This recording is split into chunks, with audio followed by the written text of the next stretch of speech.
जहां एक तरफ हेल्थ चेकअप को लेकर सरकार द्वारा कई शिविरों का आयोजन किया जाता है, वहीं दूसरी ओर अगर हम बात करें, कई ऐसे लोग भी हैं जो अभी भी इस समय जो है वो स्वास्थ्य संबंधी परेशानियों से जूझ रहे हैं, पर बावजूद इसके भी इन लोगों की परेशानियों का कोई समाधान नहीं निकल रहा, जिसके चलते ये लोग काफी परेशान हैं। तो चलिए आज हम आपको एक परिवार की कहानी अपनी इस रिपोर्ट के जरिए दिखाएं।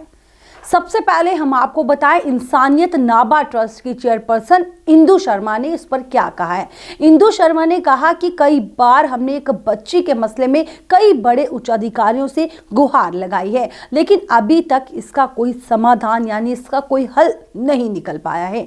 उन्होंने प्रधानमंत्री नरेंद्र मोदी से भी एक मांग की। उन्होंने कहा कि एक बच्ची जिसको ऐसी बीमारी है और इस बीमारी की दवाई जो है वो भारत में उपलब्ध तो है, पर उस दवाई पर भारत में रोक है, यानी भारत में बैन है, और ये बच्ची इस बीमारी से काफी समय से जूझ रही है। इसलिए उन्होंने कहा कि आप विदेश से इस बच्ची के लिए जल्द से जल्द दवाई जो है वो उपलब्ध करवाएं, ताकि इस बच्ची को इस बीमारी से निजात मिल सके। इसकी जो प्रेस वार्ता हमने यहाँ पे रखी है वो हमारे एक बच्ची के मसले में है।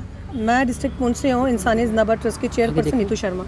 इससे पहले भी हमने पुंछ में बहुत प्रेस कॉन्फ्रेंस की है, लेकिन अभी तक उनका हमें कोई एडमिनिस्ट्रेशन से मनोज सिन्हा के एडमिनिस्ट्रेशन से कोई हमें किसी पार्टी की तरफ से जो हेल्प नहीं आई है। हमारी सिर्फ प्रधानमंत्री जी से एक ही डिमांड है कि जो इस बच्ची को रेयर डिजीज़ हुई है, इसकी मेडिसिन जो है इंडिया में बैन है, कम से कम आप इस बच्ची के लिए वो दवाई मंगाएं। अगर इंडिया में वो दवाई बैन है तो कम से कम इस बच्ची को अमेरिका की किसी संस्था के हवाले किया जाए, ताकि वो बच्ची की वहाँ पे फुल ट्रीटमेंट हो। कम से कम इनके पास ये बच्ची तो बच सके। इनकी CLN2 टाइप की एक डिजीज़ है जो काफ़ी रेयर है इंडिया में। ये जैसे फीड्स होता है ना, ऐसे फीड्स की तरह ये दौरा आता है, लेकिन ये इसको डायग्नोज करना बड़ा मुश्किल है, क्योंकि इनकी पहली बच्ची को ये प्रॉब्लम थी, वो भी काफ़ी देर बाद डायग्नोज होती है। और 7 साल की वो बच्ची 5 महीने पहले इनसे हाथ धो बैठे हैं अपनी बच्ची से। इन्होंने हर जगह गुहार लगाई है। बेटी बचाओ बेटी पढ़ाओ का ये जो स्लोगन है, आज उसको ना फील्ड में लाने का वक्त आ गया है। अब सिर्फ नारों में नहीं रखना है हमने इसको, बेटी बचेगी तो बेटी पढ़ेगी ना। हम सिर्फ ये कह रहे हैं प्रशासन से, हमारी मोदी सरकार से, कि आप बेटी बचाओ पढ़ा हम सब लेंगे। हमें इस बच्ची के लिए दवाई चाहिए। अगर आप दवाई इंडिया में नहीं मंगा सकते तो कम से कम इस बच्ची को जो है बाहर की किसी संस्था के हवाले किया जाए। देखिए अभी तक एस्टिमेटली पहली बच्ची की जो खर्चा इन्होंने बहुत ज़्यादा किया है, क्योंकि ये बहुत अमीर फैमिली तो है नहीं, पोर फैमिली है बहुत ज़्यादा, डेली वेजेस में है। और आप जानते हैं कि डेली वेजेस की तनख्वाह जो है साल तक नहीं आती है। इस दौरान जो बच्ची का चेकअप कराना, बार बार उनसे जम्मू आना, टेस्ट करवाना है, आप खुद ही समझ सकते हैं कि कितना खर्चा है। वहीं आपको बताएं कि बच्ची के पिता का क्या कहना है। बच्ची के पिता का ये कहना है कि हमारी एक बच्ची भी इसी बीमारी से जूझ रही थी और काफ़ी समय से परेशान थी, और बाद में इसी बीमारी से उनकी उस बच्ची की मृत्यु हो गई। उनका ये कहना है कि अब हमारी इस बच्ची को दवाई जल्द से जल्द उपलब्ध करवाई जानी चाहिए, ताकि अब हमारी इस बच्चे की जान बच जाए। और तो और उनके पिता ने कहा कि डॉक्टरों का ये कहना है कि अगर 3 साल के अंदर बच्ची को दवा उपलब्ध नहीं करवाई गई तो इससे उनकी बच्ची की जान को खतरा है। कि आपने हमें यहाँ हमारे पास आए और हमारी बात को सरकार तक पहुँचाने में हमारी मदद कर रहे हैं। तो सर पिछले 2-2.5 साल से मैं रेगुलरली सरकार के संपर्क में हूँ। मैं मतलब जहाँ जितने भी अध्यक्ष हैं या जितने भी, मैंने सबसे मुलाकात की, मैं सबसे मिला, लेकिन मेरी बच्ची के लिए एक बच्ची मैं खो चुका हूँ। ये सरकार की वजह से ही, मैं नहीं कहूँगा सरकार की वजह से मैंने बच्ची खोई है, क्योंकि अगर वक्त रहते मेरी बच्ची के लिए मेडिसिन आ जाती तो वो बच्ची भी मेरे पास आज जीवित होती।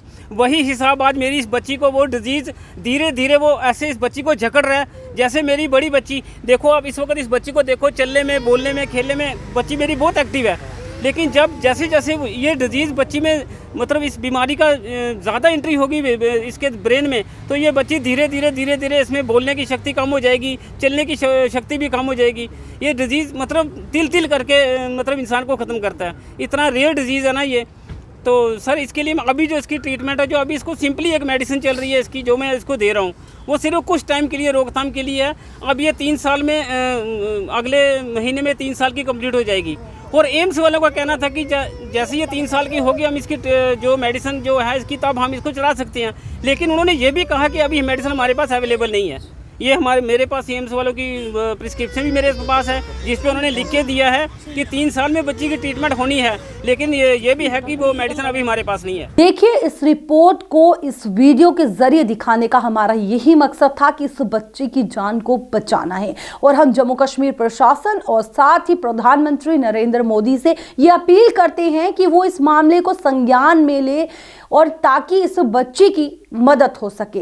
देखिए, आज हमने बताया है कि एक बच्ची जो है ऐसी बीमारी से जूझ रही है जिसकी बीमारी का जो है वो इलाज जो है वो भारत में नहीं हो सकता। यानी हम यूं कह सकते हैं कि दवाई तो भारत में बनी है उस बीमारी को लेकर, लेकिन भारत में उस दवाई पर जो है वो रोक लगाई गई है। यानी भारत में वो जो दवाई है उस पर बैन है।